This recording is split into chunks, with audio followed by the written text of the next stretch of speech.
जंगल में एक शेर अपने गुफा के बाहर शिकार किया हुआ मांस का एक टुकड़ा खाने ही वाला था कि अचानक एक बाज ने झपट्टा मारा और मांस को अपनी पंजों में दबाकर उड़ गया। बाज की इस हरकत पर शेर आग बबूला हो गया। उसने ठान लिया कि वह जंगल के सारे पक्षियों को खा जाएगा। एक दिन शेर ने जंगल के जानवरों को बुलाया और कहा, सुनो, मैं तुम्हें आदेश देता हूँ कि इस जंगल के सभी पक्षियों का शिकार कर लो। मैं इस जंगल में एक भी पक्षी जीवित नहीं देखना चाहता। मैं खुद शिकार करूंगा और तुम भी इस अभियान पर निकल जाओ। शेर के साथी पहले ही इन पक्षियों से परेशान थे क्योंकि वे अक्सर उनका मारा हुआ शिकार ले उड़ते थे।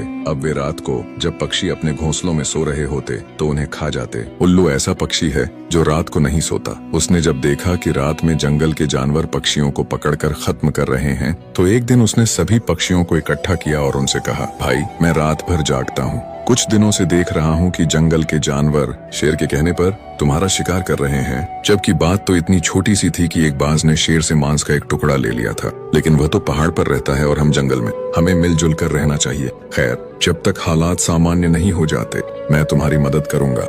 जब कोई जानवर किसी पक्षी के घोंसले की ओर बढ़ेगा तो मैं आवाज लगाते हुए उसके घोंसले के पास से गुजर जाऊंगा।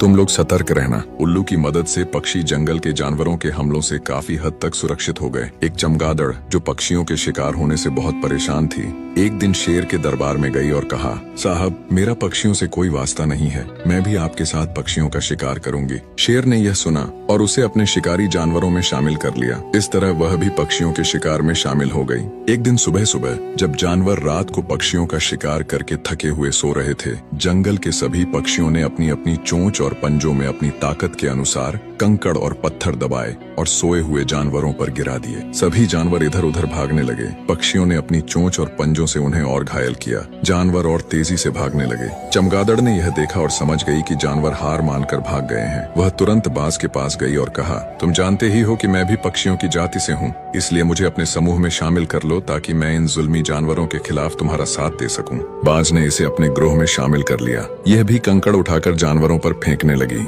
शेर और जानवरों के बीच लड़ाई तेज हो गई। जिसका पलड़ा भारी होता है, चमगादड़ उसी तरफ हो जाती। एक दिन उल्लू ने बाज से कहा, आखिर हम इस लड़ाई को क्यों नहीं खत्म करते और एक दूसरे के साथ दोस्ती और शांति से क्यों नहीं रहते? बाज ने कहा, यह लड़ाई हमने शुरू नहीं की, शेर ने शुरू की है और वही इसे खत्म करेगा। उल्लू ने कहा, अगर मैं शेर से बात करूं और वह दोस्ती पर राजी हो जाए तो क्या आप इस लड़ाई को खत्म कर देंगे? बाज, जो पहले ही लड़ाई करते करते थक चुका था, बोला, हाँ। उल्लू शेर के पास गया और कहा, हे जंगल के राजा, क्या हम जानवर और पक्षी आपस में प्रेम और शांति से इस जंगल में नहीं रह सकते? क्या यह लड़ाई खत्म नहीं हो सकती? शेर ने कहा, हाँ, यह लड़ाई खत्म हो सकती है और हम फिर प्रेम और शांति से रह सकते हैं, बशर्ते पक्षी वादा करें कि वे भविष्य